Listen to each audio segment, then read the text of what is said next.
예, 오늘 정토마을 자재병원 개원식에 많은 인연들이 참석해 주시고 저도 오늘 또한 여기에 참석하게 된 것이 대단히 영광스럽습니다. 고맙습니다. 사실 호스피스 전문 의료기관이 건립되기까지 많은 분들이 묵묵히 함께 동행해 주신 관계 직원들과 그리고 정토마을 모든 사부대중이 하나가 되어 가지고 오늘 이와 같이 호스피스 전문 의료기관이 개원하게 된 것이 이 산성도 여기 와서 보니까 마치 붉은 비단을 쫙 깔아놨는데 칠보 보석을 아주 술을 놓은 것처럼 아름답게 빛나고 보기가 참 좋습니다. 예. 호스피스 전문 의료병원이라는 것이 제가 알기로는 죽음에 가까운 말기 환자들을 입원시켜 가지고 정신적으로 또는 영적으로 위안과 마음의 안심을 가질 수 있도록 의료를 행하고 봉사하는 특수병원이라고 저는 생각합니다. 이와 같이 말기 환자에게 부자연스러운 연맹의료를 하지 않고 육체적 고통을 덜어주고 명상치료를 통해서 가장 인간적인 마지막 삶을 누릴 수 있도록 베푸는 여러분들이야말로 불교적 입장에서 본다고 할 것 같으면은 이것은 반드시 보현보살의 보현행운의 원력이고 그 삶이라고 할 수가 있는 겁니다. 제가 여기 오기 전 제가 머무는 대감사 뒷산에 며칠 전부터 서쪽새가 와서 밤을 새면서 울었습니다. 미당 서정주 선생님의 국화 옆에서라는 그 시가 한 구절이 생각이 나더군요. 한 송이 국화꽃을 피우기 위하여 서쪽새는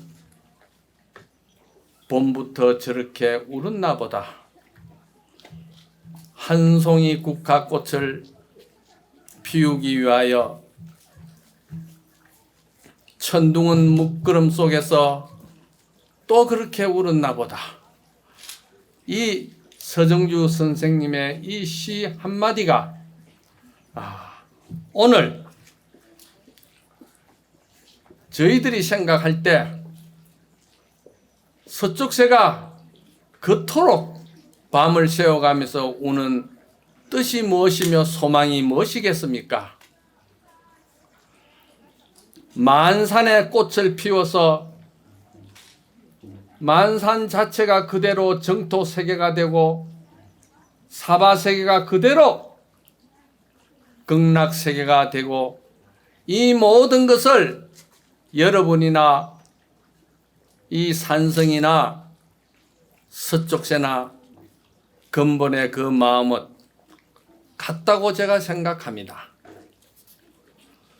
사실은 이 정토마을 원장이신 능행스님은 제가 청주 있을 때 충북에서 한 30여 년 전에 질병으로 고통받는 사람들을 돕기 위하여 자비회가 결성이 되어 가지고 그렇게 어렵게 수행자로서의 마땅히 해야 할 원력의 한 생각으로서 걸어온 것이 오늘날 이 호스피스 전문 의료기관이 태어나게 된 것입니다.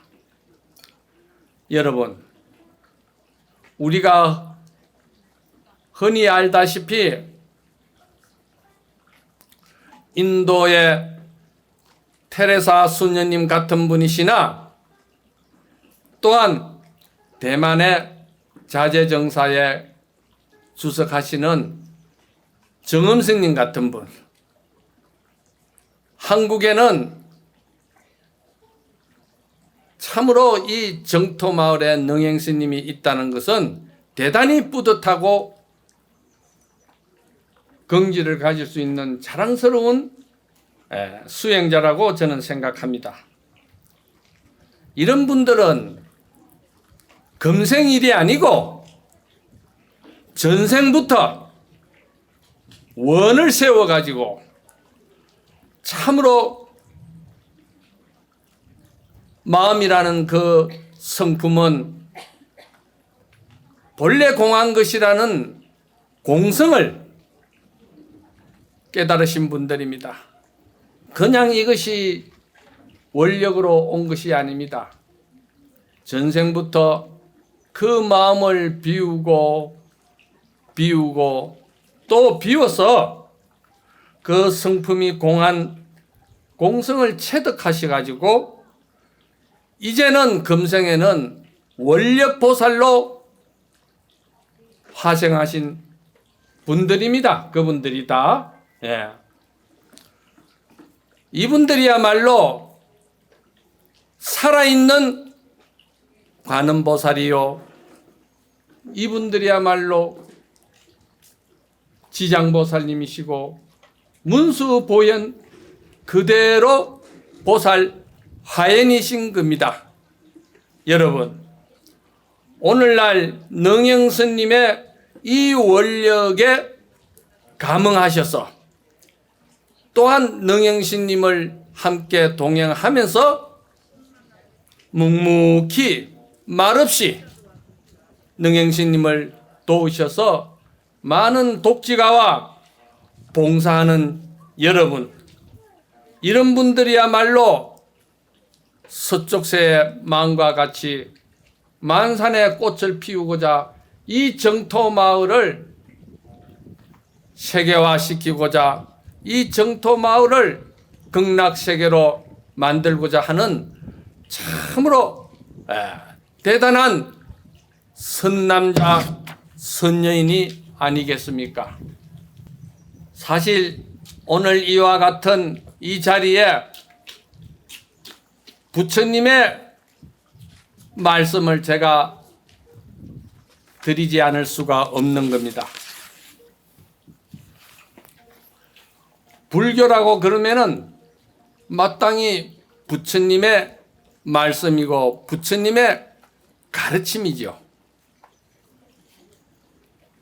불교 정신을 우리가 한마디로 요약한다면은 대승불교의 꽃이라고 할 수 있는 보살의 행운이고 보살의 원력이고 보살의 그러한 삶이 그대로 불교의 중심 사상이 될 수 있는 중도 사상이라는 것입니다. 그 가운데 우리가 항상 가장 귀하게 생각하는 것이 불교 정신의 본바탕인 우리는 본래 부처라는 본래 성부를 우리는 믿어야 된다는 겁니다. 하엄경에 그런 말씀이 있지 않습니까? 믿음이라는 것은 모든 공덕을 성취하는 근본이 되는 것이며 믿음이라는 것은 모든 선행을 장량시킬 수 있는 근본의 체가 되는 것입니다. 본래 성불, 우리는 본래 부처라는 것을 여러분과 저와 모든 이들이 다 그 믿음의 확신을 가져야 된다는 겁니다. 저 이야기가 아닙니다. 부처님의 대성경전 가운데에서도 가장 고준한 대방강불 환경, 이 환경에도 열의 출현품을 보면은 일체 중생이 다 부처와 똑같은 성품을 가졌다. 그런데 중생이 스스로 호련히 망상과 번뇌의 구름에 덮여서 그 불성을 드러내지 못하는구나. 참으로 내가 일체 중생을 다 불성을 볼 수 있게끔 이 사바세계의 일대사 인연으로서 내가 왔노라. 이렇게 말씀하셨거든요. 그러면은 부처님이 말씀하신 중생들이 가지고 있는 번뇌, 그 망상은 결국 무엇입니까? 그것은 우리가 욕망으로부터 벗어나지 못한 어리석음 때문에 그와 같은 착각을 일으킨 겁니다. 참으로 번뇌와 욕망, 그 모든 것은 실체가 없다는 겁니다.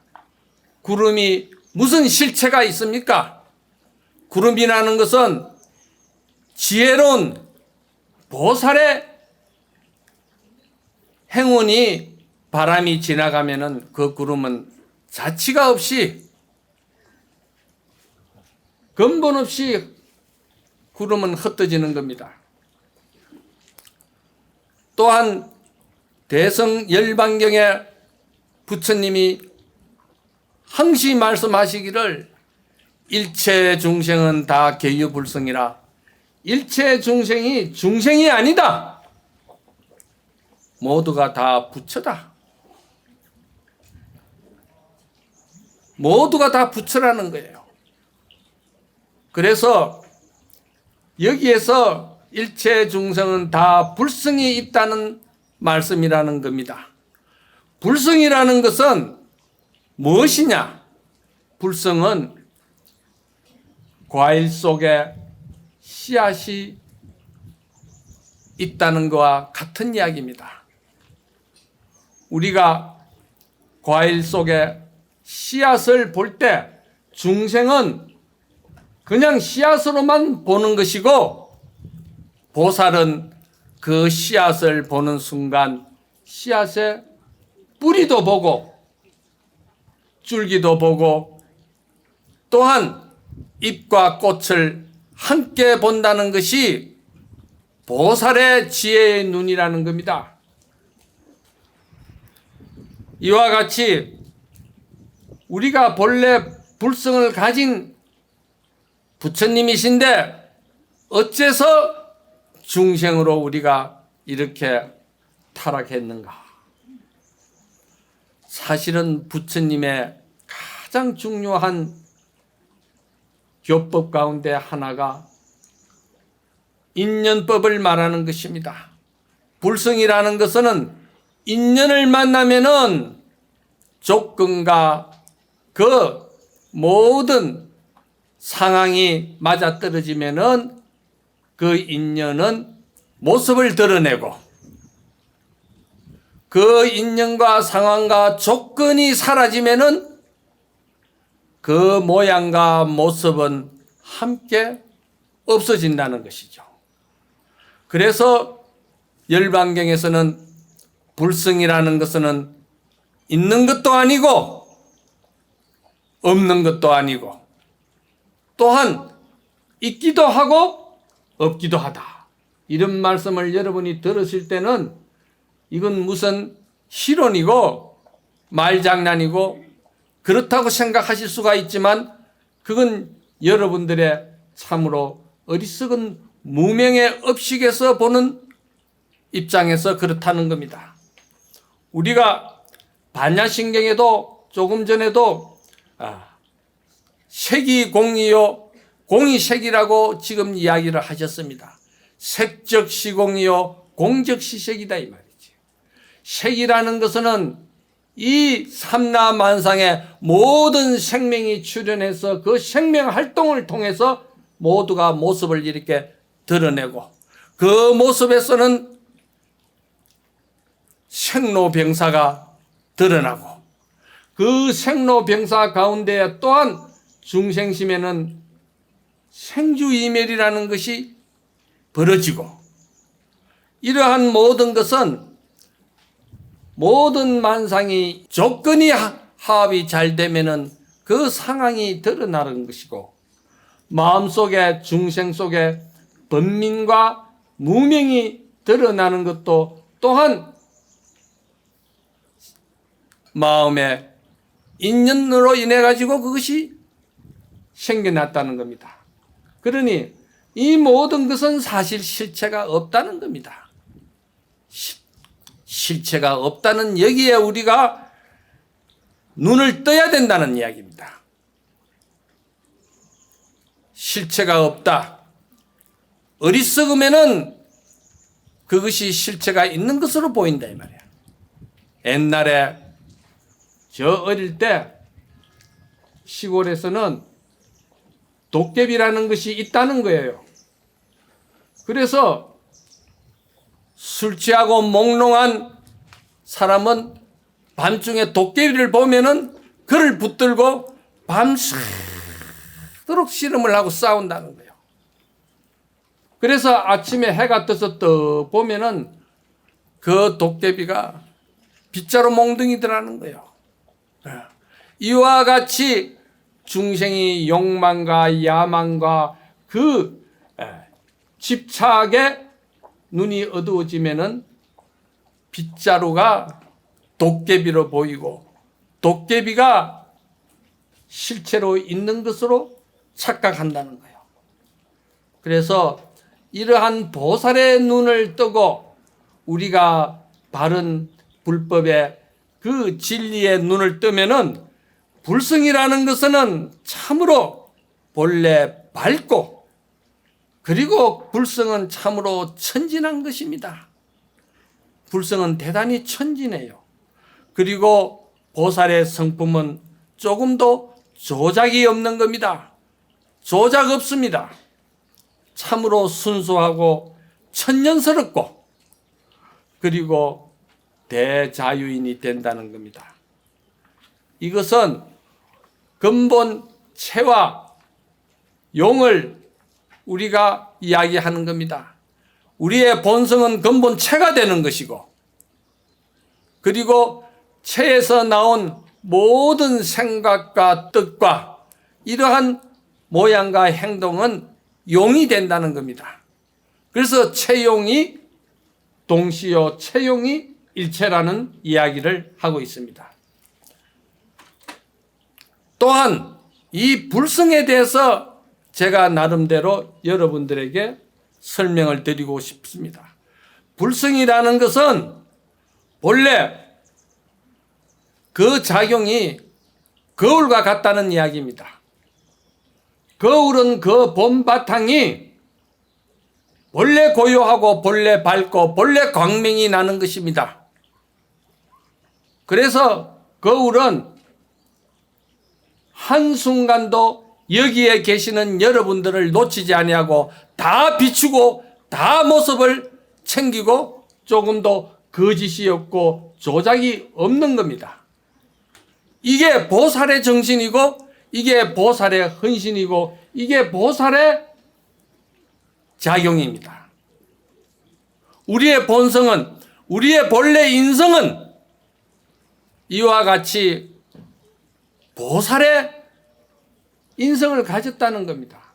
그것은 마치 거울과 같이 거울은 만물을 다 챙기고 다 보고 그렇게 하나가 되지만은 또 그 만물이 스쳐가고 지나가고 나면은 거울은 그 흔적과 그림자에 집착하지 아니하고 그대로 본래 모습으로 돌아가는 것이죠.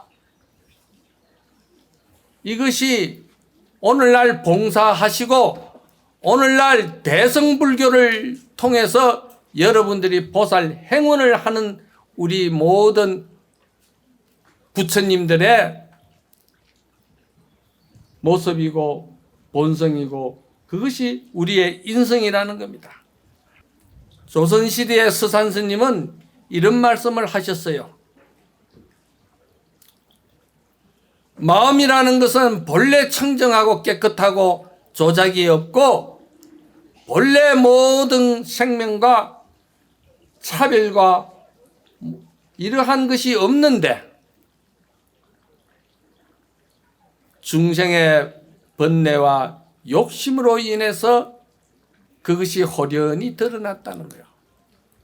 그런데 그 중생의 번뇌와 욕망과 맹해욕과 그러한 그 물질적인 욕심은 보살에게 있어 가지고는 그것은 용광로에 떨어지는 한 송이 눈송이와 같다는 거예요.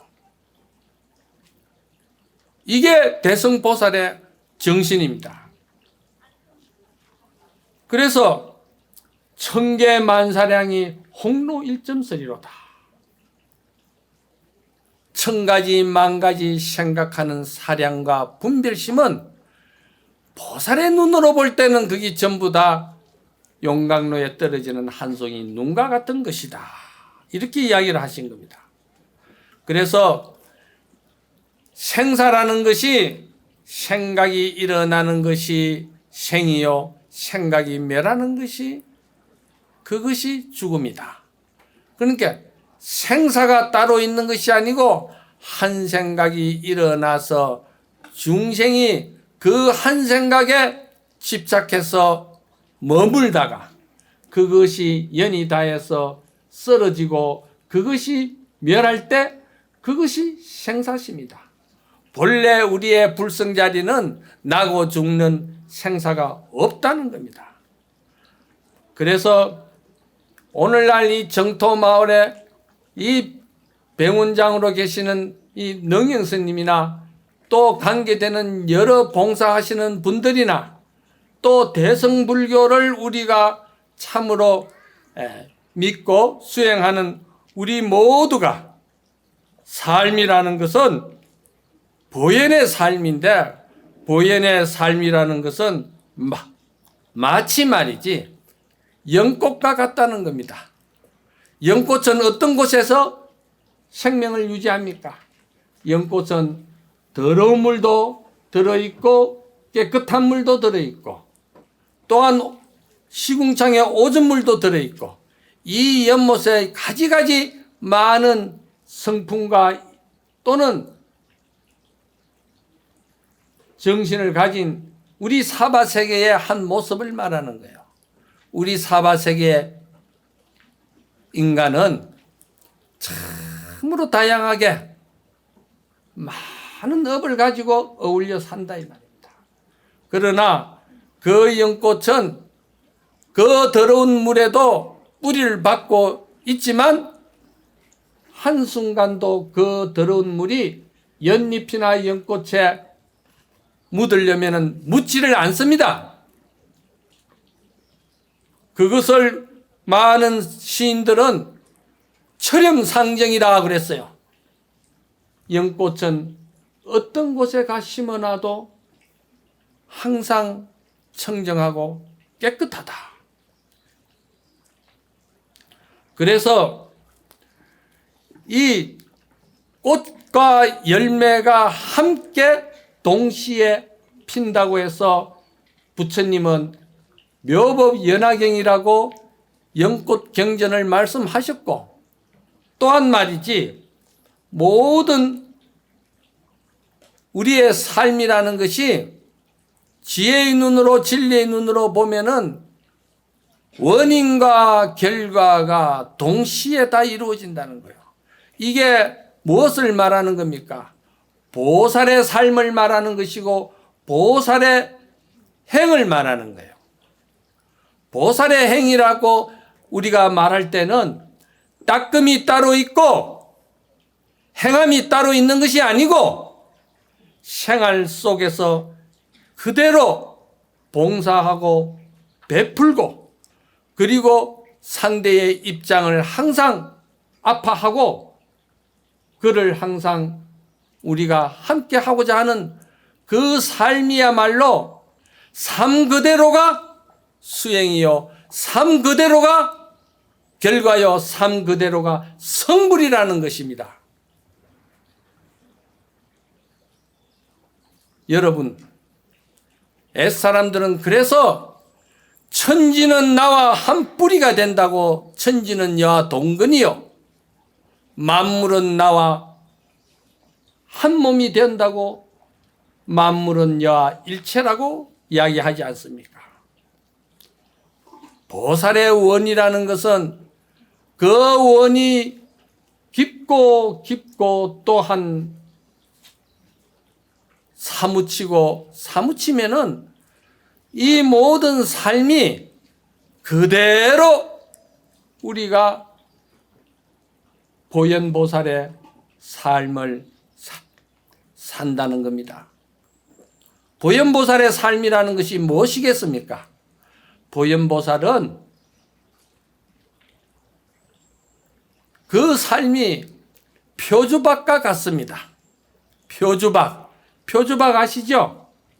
표주박이라는 것은 잔물결이나 큰 물결이나 사바세계에 살다 보면은 참으로 마음고생하고 어려운 그 경계가 파도가 많습니다.